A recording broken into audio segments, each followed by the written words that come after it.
এখন আমরা ক্লাস 9-এর একটা ইম্পর্টেন্ট উৎপাদক বিশ্লেষণ নিয়ে আলোচনা করব। 8.3 এর সাথে দাগেরটা। তো এখানে যে উৎপাদক বিশ্লেষণ দেওয়া আছে এটাতে খুব সহজ একটা সূত্র আছে, শুধু সেটাকে আমাদের খুঁজে নিতে হবে। যেমন এখানে দেখো a cube plus 3a square b plus 3ab square plus b cube minus 8। তো এই যে a cube plus 3a square b plus 3ab square plus b cube, এটাই হচ্ছে একটা সূত্র। এটা কোন সূত্র আমরা জানি, যে a প্লাস b এর হোল কিউ সূত্র।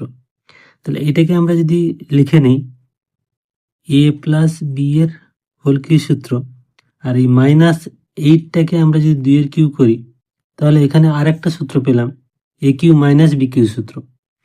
তাহলে এটা আমাদের প্রথমে একটা সূত্র পেয়ে গেলাম, সেটা লিখে নিলাম। আর এটা একটা a মাইনাস বি এর হোল কিউ সূত্র, সেটাও তোমরা জানো যে a minus B into a square plus ab plus B square.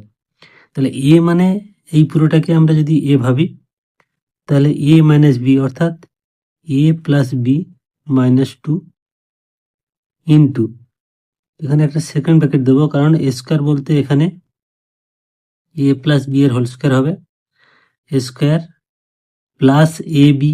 এ মানে এই পুরোটা এ প্লাস বিটাকে আমরা এ বি বলছি, আর বি বলছি 2টাকে A B plus B square অর্থাৎ 2 স্কোয়ার মানে কত না 4। এবার আমরা এখানে আরেকটা হোল স্কোয়ারের সূত্র আসছে, সেটাকে আমরা ভেঙে দেবো।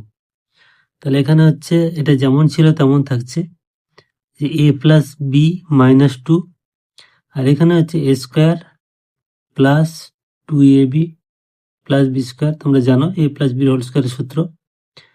আর এখানে এইটা আমরা গুণ করে দেবো, মানে 2 ইন্টু এ মানে 2a প্লাস 2 ইন্টু বি মানে 2b প্লাস 4। আর এটাই হয়ে গেল অ্যান্সার। তার মানে অঙ্কটা খুবই সহজ ছিল, শুধু আমাদের প্রথম লাইনের যে সূত্রটা ছিল এ প্লাস বির হোল কিউ, সেটাকে আমাদের খুঁজে নিতে হয়েছে।